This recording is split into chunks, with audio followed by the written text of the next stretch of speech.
자, 지난주에 다니엘 이야기를 하다가 한 주간 지나면서 근데 좀 찜찜해, 뭔가를 더 아는 것 같아서 다시 한번 말씀을 묵상하고 나누고 다음 주까지 좀 연결을 해서 이번 주에는 오늘은 하나님과 소통하는 거에 대해서 조금 이야기를 하고 다음 주에는 왜 우리가 소통하지 못하는지 그 원인과 이유들을 좀 찾아보면서 함께 말씀을 묵상하고 은혜를 나눴으면 좋겠습니다. 지난주에 살펴본 것처럼 느부갓네살 왕이 밤에 꾸었던 그 꿈 때문에 바벨론 왕궁이 난리가 났었습니다. 아니, 느부갓네살 왕이 자기가 꿈을 꾸고 그 꿈 내용을 말하고 해석하라라는 거예요. 꿈을 알려주지도 않고 억지를 부리는 것이었습니다. 꿈을 알려주면 어떻게 해서라도 해몽을 해낼 테니까 그러면은 그것이 정말 이 바빌론의 지혜자들이 그들이 섬기는 신과 깊은 교통함 가운데서 해석해낸 것이겠느냐. 느부갓네살의 입장은 아마 그랬던 것 같아요. 그래서 그 꿈의 내용도 알려주지 않고 만약 너희가 섬기는 하늘의 해와 달과 별의 그 신들과 정말 깊은 교통을 누리는 그런 사람들이라면 내가 그 꿈 내용을 말하지 않아도 너희가 그 꿈 내용을 알 것이고 그리고 그것을 해석할 수 있을 것이다 라고 말하면서 억지로 그것을 해석하게 합니다. 지혜자들이 그것은 신들만이 할 수 있는 일이지 우리가 어떻게 하겠습니까? 이거 왕 때문에 우리가 해석을 못합니다. 이렇게 왕의 핑계를 대니까 왕이 갑자기 분노해서 근위대장을 불러가지고 이 바벨론 안에 있는 모든 지혜자들을 싹 다 잡아 죽이고 그 지발을 다 멸문지화시키라고 아주 무서운 명령을 내려가지고 그 밤에 이 느부갓네살 왕이 꾸었던 그 꿈 하나 때문에 그 밤에 온통 바벨론 왕궁이 난리가 났습니다. 그날 밤에 느부갓네살 왕이나 바벨론의 지혜자들이나 근위대장 아리옥이나 모두가 다 똑같은 문제를 만났지만 이 꿈 때문에 똑같은 문제를 만났지만 아무도 그 문제를 해결할 방법이 없었습니다. 심지어 꿈과 환상을 깨달아 아는 능력을 가진 다니엘조차도 당장 해법이 없는 상황이었다라고 지난주에 말씀을 드렸어요. 다니엘서 1장에서는 분명히 다니엘에 대해서 성경이 평가를 하기를 그가 하나님께서 꿈과 또 환상을 해석할 수 있는 그런 능력을 하나님 주셨다라고 말씀을 했는데 그런 능력을 가진 다니엘조차도 당장 해법이 없는 그런 상황이었다라는 것입니다. 하지만 다니엘에게는 결정적으로 의지할 하나님이 계셨고 무엇보다도 기도의 동역자들이 있었다라고 말씀을 드렸습니다. 다니엘은 그 밤에 왕궁에서 급박하게 돌아가는 그 상황을 집으로 돌아와서 친구들에게 알렸습니다. 그리고 다니엘과 그의 믿음의 친구들이자 기도의 동역자인 하나냐와 또 미사엘과 아사랴는 일사각오의 믿음으로 하나님께 매달려 기도합니다. 이들의 기도가 얼마나 간절하고 애통하고 급박했던지 하나님이 바로 응답해 주셨습니다. 그것이 오늘 본문 18절 말씀입니다. 오늘 본문 18절 말씀 한번 읽어보도록 하겠습니다. 18절 말씀입니다. 시작. 하늘에 계신 하나님이 이 은밀한 일에 대하여 불쌍히 여기사 다니엘과 친구들이 바벨론의 다른 지혜자들과 함께 죽임을 당하지 않게 하시기를 그들로 하여금 구하게 하니라. 자, 예상하지 못한 문제를 만나서 죽을 위기에 처한 다니엘과 세 친구들을 하나님이 불쌍히 여기셨다는 거예요. 그 밤에 느부갓네살 왕이 꿈 때문에 이런 죽을 위기에 처할 것이라고는 다니엘과 그 친구들은 전혀 상상조차 못했어요. 꿈속에서조차 상상도 못한 일이 현실에서 벌어졌단 말이에요. 이런 다니엘과 세 친구를 하나님이 불쌍히 여기셨고 그들에게 해법을 알려주십니다. 그게 무엇이라고 그랬어요? 하나님께 간구하게 하셨다라는 거예요. 이 문제를 해결할 방법을 하나님께서 다니엘과 그 친구들에게 알려주셨는데 하나님께 간구하게 하셨다는 거예요. 그러니까 이미 다니엘과 친구들은 그 해법을 알고선 그 방법을 찾아가고 있었다라는 것입니다. 다니엘과 친구들이 함께 기도의 짐을 지고 하나님께 매달리자 하나님은 그들을 불쌍히 여기시고 결국 느부갓네살 왕이 꾸었던 그 꿈의 은밀한 비밀을 다니엘에게 알려주심으로 이 문제를 해결하게 하셨습니다. 이처럼 함께 마음을 합해서 기도함으로 어려운 문제를 해결할 수 있음을 깨닫게 하시기 위해서 하나님은 다니엘에게 미리 그 꿈의 내용을 알려주시지 않았던 것이었습니다. 다니엘이 아까 말씀드렸던 것처럼 꿈과 환상을 해석할 수 있는 능력이 있음에도 불구하고 하나님께서는 그 어떤 것도 언지를 주시지 않았단 말이에요. 미리. 다른 선지자들을 살펴보면 어떤 문제가 생길 때 하나님께서 미리 그것을 알려주셔서 그것에 대해 대응할 수 있도록 하셨는데, 이번 사건에 있어서만큼은 하나님께서 다니엘에게 어떤 것도 알려주시지 않았다는 거예요. 합심해서 기도하게 하기 위해서 하나님께서 일부러 그렇게 하셨다는 거예요. 여러분, 함께 마음을 합해서 기도한다라는 것이 얼마나 중요한 것인지 이 다니엘서 2장을 통해서 하나님 우리에게 말씀하고 계셔요. 또 사도 바울도 이 점을 분명히 교훈하고 있습니다. 사랑하는 제자 디모데에게 바울은 한 통의 편지를 보내며 그에게 너무나도 중요한 교훈과 권면을 합니다. 디모데전서 2장 1절 말씀 한번 보도록 하겠습니다. 디모데전서 2장 1절 말씀입니다. 시작.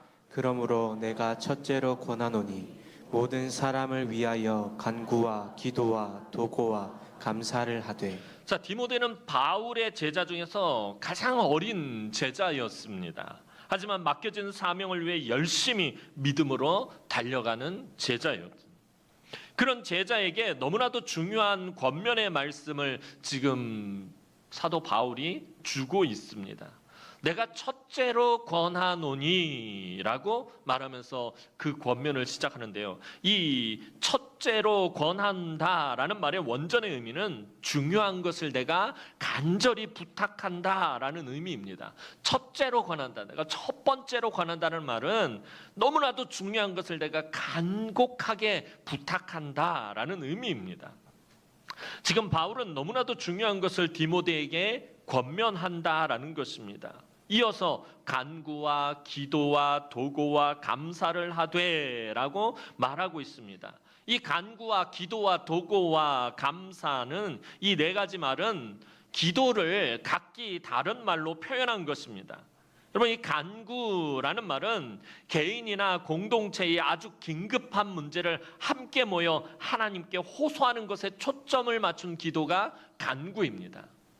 단순히 그냥 내가 뭔가를 하나님 앞에 간절히 구한다라는 의미가 아니라 어떤 개인이나 혹은 공동체의 긴박한 문제, 아주 급박한 문제를 함께 모여서 하나님께 호소한다라는 의미를 담고 있는 것이 이 간구인 것입니다. 그러니까 오늘 본문에 다니엘과 세 친구들이 합심해서 했던 기도를 의미하는 말이 이 사도 바울이 디모데에게 말했던 간구라는 것입니다. 또 이 기도는 일반적으로 우리가 하는 기도를 의미하고요. 도고는 다른 사람을 위해 기도해 주는 것, 즉 중보 기도를 의미하는 말입니다.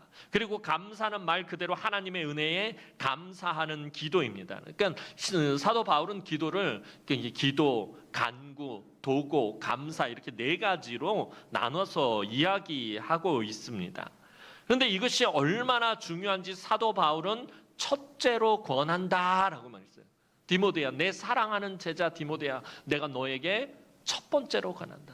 정말 너무나도 중요한 것을 내가 너에게 간곡하게 아주 간절히 부탁한다. 그게 뭐냐 하면 바로 기도와 간구와 도고와 감사이다라고 말씀하고 있습니다.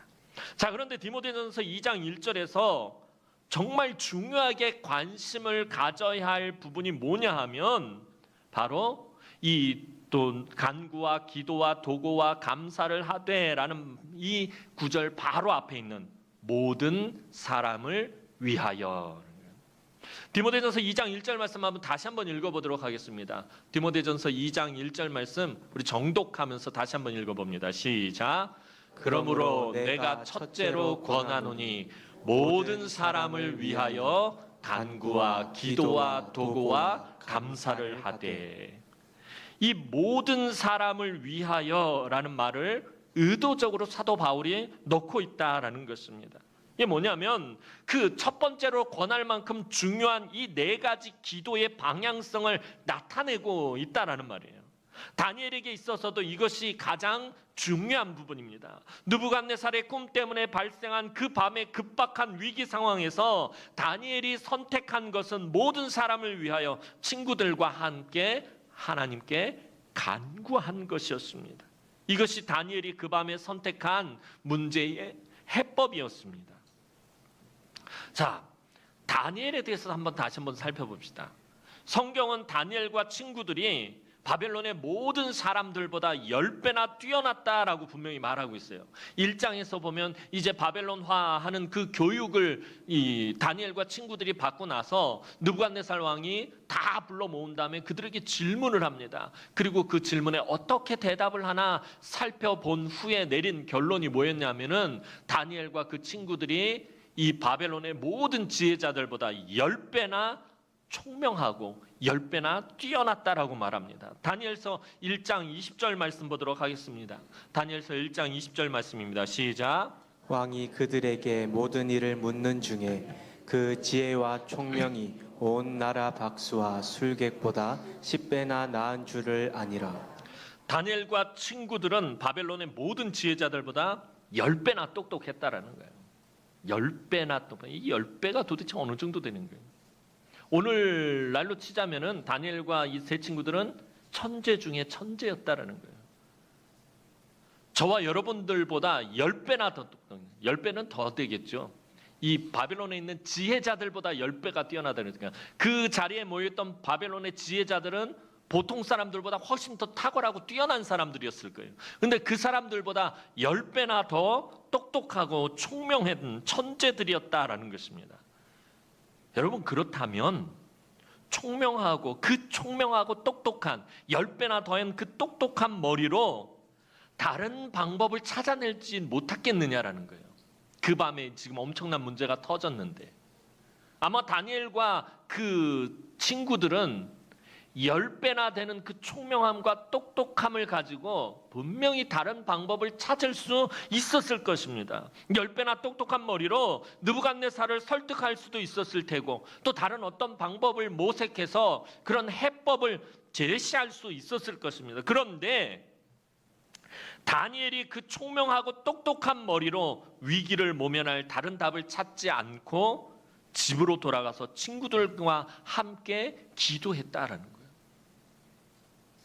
10배나 똑똑한 머리를 가지고 있는데 10배나 총명한 머리를 가지고 있는데 다른 방법을 찾아낼 수 있는 능력이 있음에도 불구하고 그 10배나 총명함을 가지고 그 똑똑함을 가지고 다른 방법을 찾고 구한 것이 아니라 집으로 돌아가 친구들과 함께 하나님께 기도하자라고 했다는 것입니다. 이게 다니엘의 탁월함이었다라는 것입니다. 다니엘이 하나님과 아주 능통하게 소통할 수밖에 없었던 것은 바로 이런 부분들 때문에 그렇다는 거예요. 그리고 목숨이 왔다 갔다 하는 그 급박한 상황에서 다니엘은 느부갓네살 왕에게 한 가지 아주 간단한 것을 요청합니다. 무엇을 달라고 요청하죠? 우리 지난주에 살펴본 것처럼 시간을 달라라고 요청을 합니다. 여러분, 똑똑한 머리를 굴릴 시간을 달라는 말이 아닙니다. 이것은 내가 아주 기가 막히게 머리가 잘 돌아가니까 시간을 좀만 주면은 이 머리를 동원해서 내 친구들하고 같이 머리를 맞대면 분명히 해결답이 나와. 그래서 시간을 좀 달라라고 말을 한 것이 아닙니다. 다니엘이 느부갓네살 왕에게 시간을 좀 달라고 한 것은 하나님과 소통할 시간을 달라는 것이었습니다. 왜냐하면 느부갓네살 왕에게 꿈을 주신 분이 하나님이라면 당연히 답을 가지고 계신 분도 하나님이기 때문입니다. 이게 그 하나님께 답을 구할 시간을 달라라는 것이었습니다. 다니엘은 자기의 똑똑한 머리와 힘으로 해결하려 들지 않았습니다. 그가 요구한 것은 아주 간단한 것입니다. 잠깐만 기다려 주십시오. 내가 하나님 앞에 기도해야 되니까 잠깐만 기다려 주십시오. 오늘 저와 여러분들도 마찬가지입니다. 어떤 문제를 만났을 때 자꾸 우리의 힘과 우리의 경험과 우리의 지식과 능력으로 문제를 풀려고 아주 성급하게 달려들 때가 너무 많다라는 것입니다. 이런 우리에게 잠깐만 기다려 주십시오라는 이 말이 사실 너무나도 필요하다라는 것입니다. 그리고 하나님과 대면하는 자리로 나아가서 하나님의 지혜를 구하고 하나님의 해법을 구해야 합니다. 삶의 어떤 일을 결정할 때 여러분, 저와 여러분들이 살아가다 보면 참 수많은 문제들을 만나게 돼요. 그래서 그 어떤 그 일을 결정할 때 한 박자 쉬고 스스로에게 잠깐 기다려봐 하고 잠시 기도의 자리로 나아가는 건 너무나도 중요한 일이다라는 거예요. 어떤 문제를 결정하기 앞서서 잠깐만 기다려보자. 우리 잠깐만 하나님 앞에 한 번 더 물어보자 하는 그런 시간을 갖는 것이 너무 중요하다는 거예요.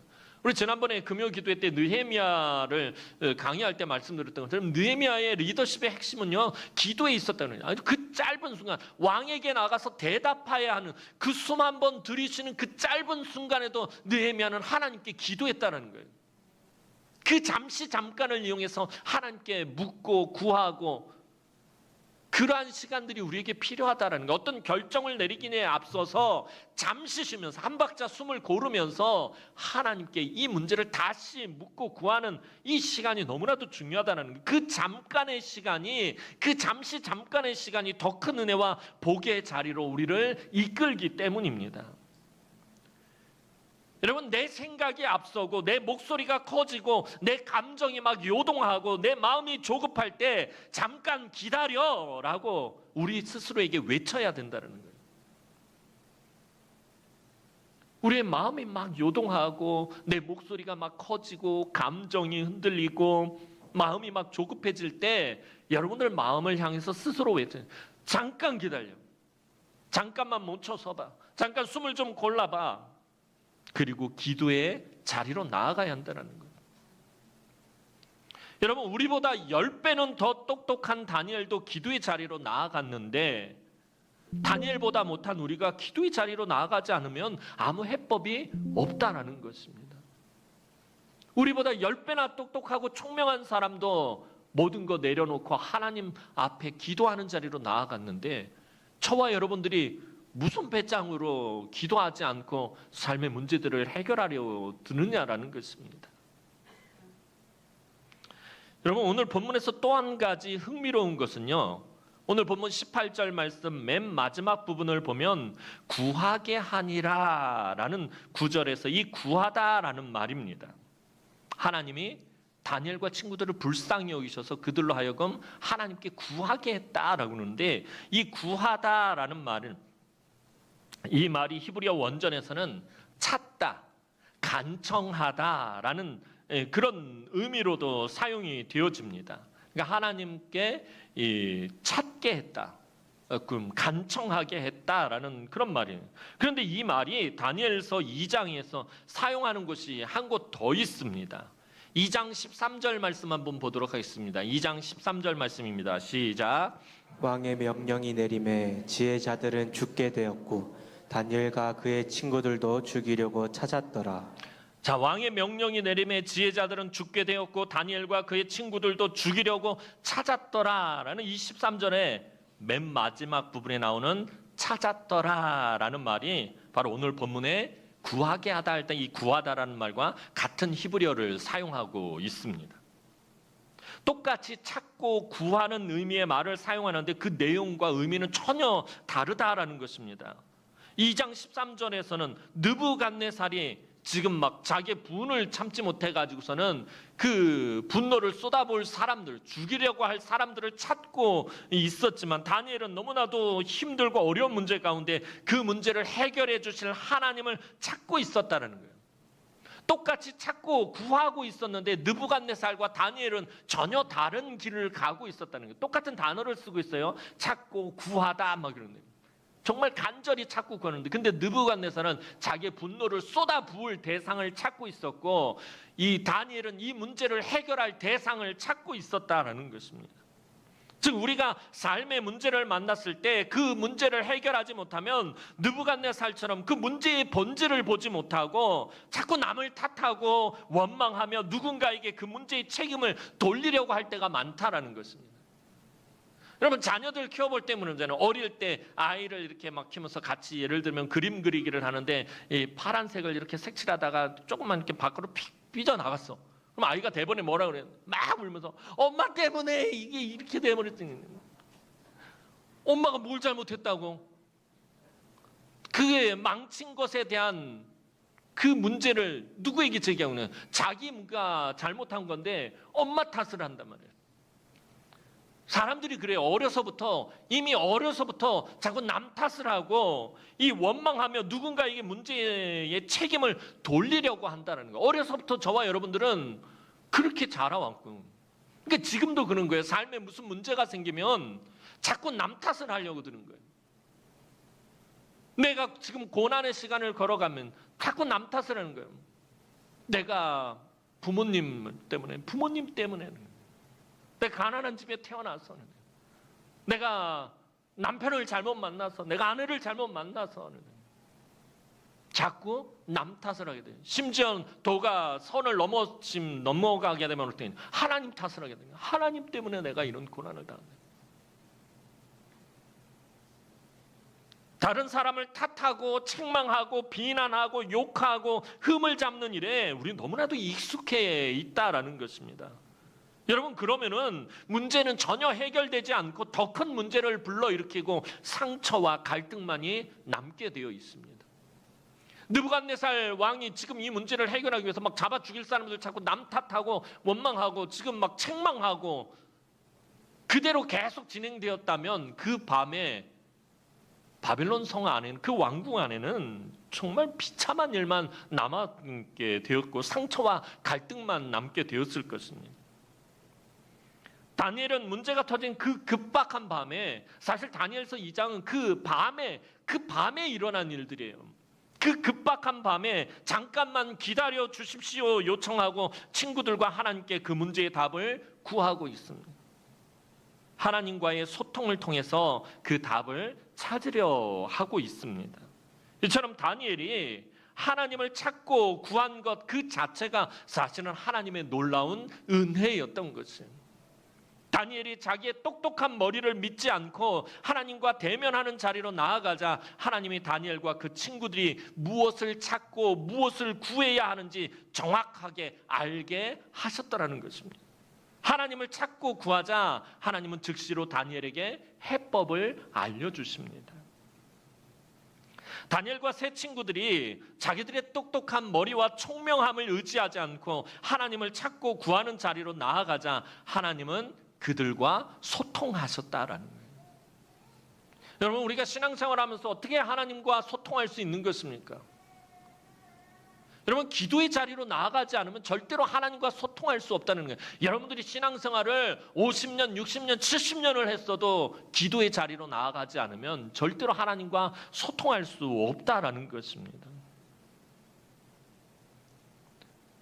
다니엘과 친구들이 기도의 자리로 나아가자 하나님께서 응답하셨어요. 여러분, 다니엘에게 응답하셨다라는 말은 무엇을 의미하냐면 하나님과 다니엘이 소통했다라는 거예요. 소통해야 응답이 있다라는 것입니다. 오늘 보면 바로 뒤에 있는 2장 19절 말씀 보도록 하겠습니다. 다니엘 2장 19절 말씀입니다. 시작. 이에 이 은밀한 것이 밤의 환상으로 다니엘에게 나타나 보이매 다니엘이 하늘에 계신 하나님을 찬송하니라.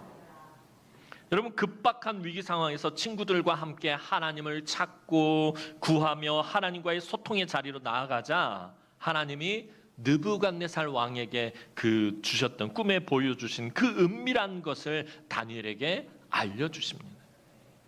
이처럼 오늘 본문이 기록된 다니엘 2장에서 하나님과 다니엘이 문제 해결에 손발이 척척 맞는 모습을 보게 돼요. 이게 소통이다라는 거예요. 그리고 이게 형통인 것이에요. 늘 말씀드리지만 우리 삶에 고난이 찾아오지 않고 문제가 생기지 않고 어려움이 나타나지 않는 것이 이게 형통이 아니라 우리의 삶에 어떤 문제가 찾아오고 어려움이 찾아오고 고난과 고통이 찾아오더라도 내가 기도의 자리로 나가며 하나님과 소통하면서 그 하나님이 나에게 응답하시는 어떤 문제를 놓고 나와 하나님이 기도를 통해서 소통을 통해서 손발이 척척 맞는 것, 이게 너무나도 중요하다는 거예요. 다니엘 2장 말씀을 묵상하다가 문득 다니엘 2장에서 문제를 해결하는 중요한 길목에 사용되는 말 중에 아주 독특한 말을 의외로 많이 사용하고 있다는 것을 보게 되었습니다. 여러분, 오늘 집에 가셔서 다니엘서 2장을 처음부터 끝까지 다시 한번 묵상해 보시기 바랍니다. 그 밤에 얼마나 급박하게 상황이 돌아가고 있는지, 그런데 그 상황 가운데서 문제를 해결하는 중요한 길목에 아주 독특한 말을 굉장히 많이 쓰고 있다라는 것입니다. 조금 전에 읽은 19절 말씀에도 나와 있습니다. 이에 이 은밀한 것이 밤의 환상으로 다니엘에게 나타나 보임에 다니엘이 하늘에 계신 하나님을 찬송하니라. 여기서 독특한 표현, 이 다니엘서 2장에 계속 등장하는 독특한 표현인데 그게 뭐냐면 이에라는 말이에요. 이에가 도대체 무슨 말일까요? 이 말이 다니엘서 2장에서만 6번을 사용하고 있어요. 이해라는 말이 이해 이 은밀한 것이 밤의 환상으로 다니엘에게 나타나 보이며 할 때 도대체 이 이해라는 말이 우리가 흔히 쓰기는 하는데 뭔가 싶어서 국어사전을 다시 한번 찾아봤어요. 그랬더니 이 이해라는 말이 뭐냐면 이러하여서 곧 이런 까닭에라는 뜻을 담고 있는 말이에요. 이런 까닭에 하나님이 은밀한 환상을 다니엘에게 보여주셨다. 이러했기 때문에 곧 하나님이 다니엘에게 은밀한 것을 나타내 보이셨다는 거예요. 그러니까 이 이해라는 말은 앞에 어떤 사건이나 문제로 인해서 그 다음은 이렇게 되었다라는 것을 줄여서 나타낼 때 사용하는 말이 이해라는 말이에요.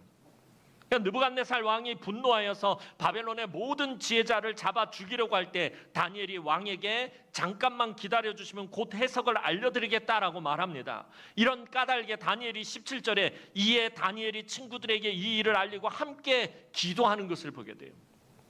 다니엘과 친구들이 이 문제로 기도하자 이런 까닭에 하나님이 19절에서 이에 은밀한 것을 보여주십니다.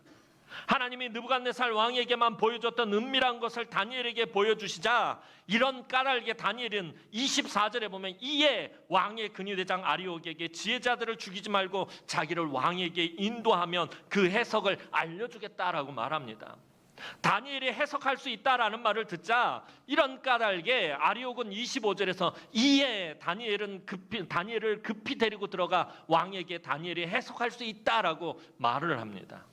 다니엘이 하나님이 보여주신 은밀한 것을 느부갓네살 왕에게 알려주자 이런 까닭에 느부갓네살 왕은 46절에 보면 이에 다니엘 앞에 엎드려 절하고 예물을 주고 다니엘이 찾고 구했던 그 하나님을 신들의 신이며 모든 왕들의 신이라고 높이며 고백합니다. 그리고 이런 까닭에 느부갓네살 왕은 48절에 이에 다니엘은 높여 모든 지방을 다스리게 하고 모든 지혜자의 어른으로 삼고 다니엘의 친구들도 높은 자리에 오르게 합니다.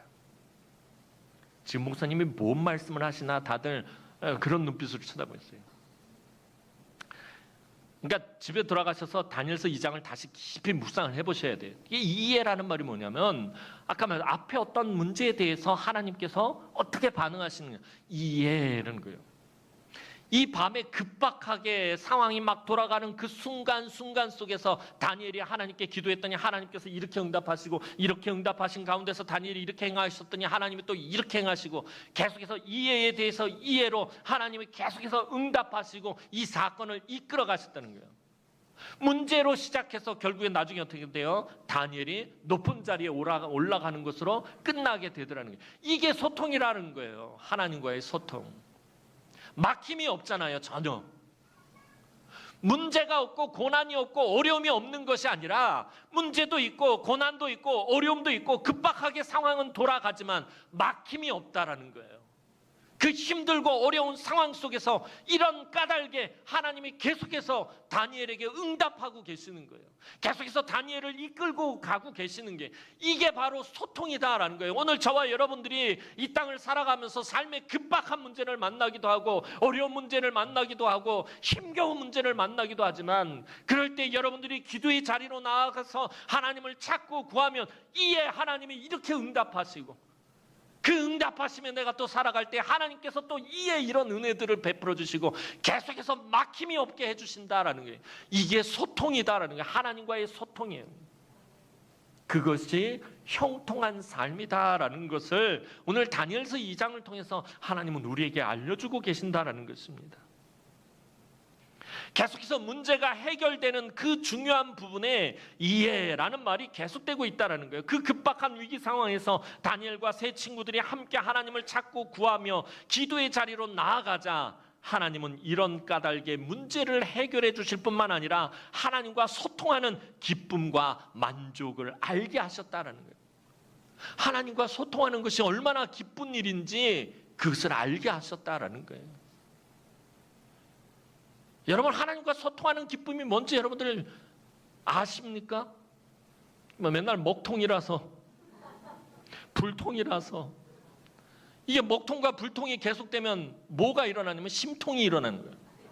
심통이라는 거예요. 맨날 심통이 나는 거예요. 여러분, 소통해야 기쁨과 감사가 충만한 거예요. 먹통, 불통이 되니까 심통이 나는 거예요. 오늘 저와 여러분들은 하나님과 소통하고 그 소통의 기쁨이 늘 충만한 삶을 살았으면 좋겠습니다. 그럼 먹통과 불통이 일어나지 않으려면 기도의 자리로 나아가야 됩니다. 늘 하나님을 찾고 구하는 자리로 나아가야 한다는 거예요. 하나님을 찾고 구하며 소통의 자리로 나아갔더니 다니엘에게는 막힘이 없더라는 것입니다. 하나님이 계속해서 다니엘을 은혜와 복의 길로 이끌어 가시기 때문에 다니엘에게 고난과 시험과 환난과 문제가 없었던 것이 아닙니다. 여러분 잘 아시는 것처럼 다니엘은 평생에 끊임없이 고난이 멈추지 않고 찾아온 사람들이었어요. 늘 주변의 사람들이 이 다니엘을 시기하고 질투하고 늘 다니엘을 넘어뜨리려고 했다는 거예요. 하지만 그때마다 하나님을 찾고 구하며 기도의 자리로 나아갔고 그때마다 하나님은 그런 까닭에 다니엘에게 해법을 주시며 소통의 은혜를 베푸셨다는 거예요. 그리고 다니엘은 이 해법을 평생의 그의 삶에서 단 한 번도 버리지 않는 것을 보게 됩니다. 삶의 문제가 찾아올 때마다, 고난이 찾아올 때마다, 어려움이 찾아올 때마다 이 해법을 한 번도 포기하거나 버린 적이 없다라는 것입니다. 그럼 다니엘서 6장 10절 말씀 보도록 하겠습니다. 다니엘서 6장 10절 말씀입니다. 시작. 다니엘이 이 조서에 왕의 도장이 찍힌 것을 알고도 자기 집에 돌아가서는 윗방에 올라가 예루살렘으로 향한 창문을 열고 전에 하던 대로 하루 3번씩 무릎을 꿇고 기도하며 그의 하나님께 감사하였더라. 자, 이후로 다니엘의 해법은 삶에 매일 하루에 3번씩 창문을 열고 예루살렘을 향해서 기도의 자리로 나아갔단 말이에요. 여러분, 대적들이 이제는 다니엘의 이 해법을 깨트리려고 합니다. 왕을 꼬드겨 가지고서는 앞으로 한 달 동안 왕 외에 그 어떤 신에게도 구하지 못하게, 기도의 자리로 나가지 못하게 막아버리는 거예요. 원수들이 어떻게 하면 다니엘을 무너뜨릴까 조사하고 옆에서 관찰을 해보니까 다니엘에게는 그 해법이 있는데 저 해법만 깨트리면 다니엘을 무너뜨릴 수 있을 것 같아서요. 다니엘을 기도의 자리로 못 나가게 막아버렸다는 거예요. 이 해법을 방해하기 위해서 온갖 모략과 술수로 덤볐지만 그때도 다니엘은 하나님을 찾고 구하며 기도의 자리로 나아가는 것을 포기하지 않았다라는 것입니다. 그러자 하나님은 이에 다니엘을 바사에서 언제나 형통하게 하셨다라는 거예요. 하나님과 소통하면 형통한 삶을 누리게 되어 있다라는 거예요. 여러분, 하나님과 소통하고 형통한 삶을 살기를 원한다면 기도의 자리로 나아가셔야 한다는 거예요. 여러분 스스로가 맨날 먹통과 불통의 자리에 있으면서 왜 하나님 나에게 응답하시지 않느냐고, 왜 하나님 나에게 복을 주시지 않느냐고 늘 원망하고 남 탓하고, 그러니까 맨날 우리 마음에 심통만 가득하게 되는 거예요. 사랑하는 성도 여러분, 우리 삶에 힘들고 어려운 문제가 찾아왔을 때 문제의 해법은 지난주에 살펴본 것처럼 하나님을 찾고 구하는 것입니다. 여러분, 근데 나 혼자 이 기도의 짐을 지려면 얼마나 힘이 듭니까? 다니엘처럼 우리보다 10배나 똑똑하고 총명한 사람도 혼자서 기도의 짐을 지지 않고 어떻게 해요? 친구들에게 이 일을 알리고 기도의 동역자들과 함께 했다라는 거예요. 주변의 기도의 동역자들과 함께 오늘 사도 바울의 권면처럼 모든 사람을 위하여 하나님께 간구하는 것이 오늘 저와 여러분들의 해법이다라는 것이에요. 삶의 어려움이 찾아왔을 때, 고난이 찾아왔을 때 그것을 나 혼자 이겨내려면 얼마나 힘드냐는 거예요. 누군가 같이 기도의 짐을 지는 것이 왜 하나님이 우리를 오늘 이 교회 공동체에 불러 모으신 것일까요? 참 말도 많고 탈도 많은 이 공동체에 왜 불러 모으셨느냐라는 거예요. 우리가 서로가 서로에게 해법이 되어주기를 하나님 원하셨다는 거예요. 내 삶의 어려운 문제와 고난과 걱정과 근심과 염려와 시험과 환난이 찾아왔을 때 이 일을 기도의 동역자들에게 알리고 함께 하나님을 찾고 구하며 기도의 자리로 나아갈 때 하나님은 우리와 소통하신다는 거예요. 그래서 여러분 함께 기도하는 것이 너무나도 중요한 것이에요. 사도 바울이 디모데에게 강조했던 그 간구라는 것은요, 공동체적인 기도를 말하는 거예요. 아주 급박한 위기 상황에서 공동체가 모여서 하나님 앞에 간절히 기도하는 것. 제가 전에도 말씀드렸지만 우리 교회 와서 참 안타까웠던 것 중에 하나가 뭐냐면 금요 기도회 때 제가 목이 터져라 기도하고 같이 앉아 계신 분들 막 그렇게 빡세게 기도하는데 기도의 제목이 거의 안 올라와요. 지난 한 10여 년, 10년 가까이 9년 동안 금요일 날 기도 제목이 올라온 적이 별로 없다라는 거예요. 그게 제일 안타까워요, 저는. 함께 기도해야 되는데 그냥 다들 혼자서 끙끙 앓고만 계시는 거예요. 그래서 서울에 있을 때는 금요 기도회 때 되면 기도의 제목들이 막 계속해서 올라오는 거예요. 그러면 같이 기도할 때 그 기도의 제목을 나누면서 함께 막 하나님 앞에 부르짖어서 기도하고 서로 막 눈물 흘리면서 기도하고 같이 손 붙잡고 기도하고 막 하나님 앞에 매달려서 함께 기도하는 거예요. 그 가운데서 막 소통하시는 하나님의 역사와 치료하시고 회복하시는 능력들이 막 나타나는데 우리 교회는 그러지 못한다는 거예요. 왜 우리가 이 다니엘처럼 집에 가서 친구들에게 알리고라는 이 과정을 우리 자꾸 생략하는 이유가 뭘까요? 그 부분은 다음 주에 살펴보도록 할게요. 다음 주에 우리가 한번 좀 진단을 하고 왜 우리가 서로 기도의 제목을 나누지 못하는 걸까? 왜 우리가 함께 기도하지 못하는 걸까?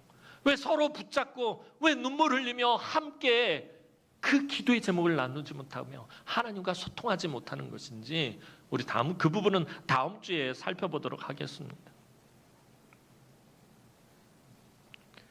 우리가 합심하여 하나님께 부르짖으면 우리가 하나님과 깊은 교통하심이 있게 하신다는 사실을 우리 기억해야 합니다.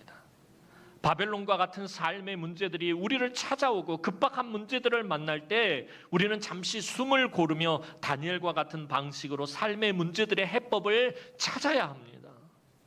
기도는 잠시 숨을 고르며 세상의 것을 내려놓고 하나님과 소통하는 시간이에요. 예전에 그 CF 보면 그 핸드폰 CF 중에 그런 게 있어요. 막 조용한 숲속을 거니면서 잠시 꺼두셔도 좋습니다. 그런 카피라이트가 갑자기 생각이 나는 거예요. 여러분 세상의 것들을 잠시 꺼두시는 게 좋아요. 하나님 그래야 소통이 되는 거예요.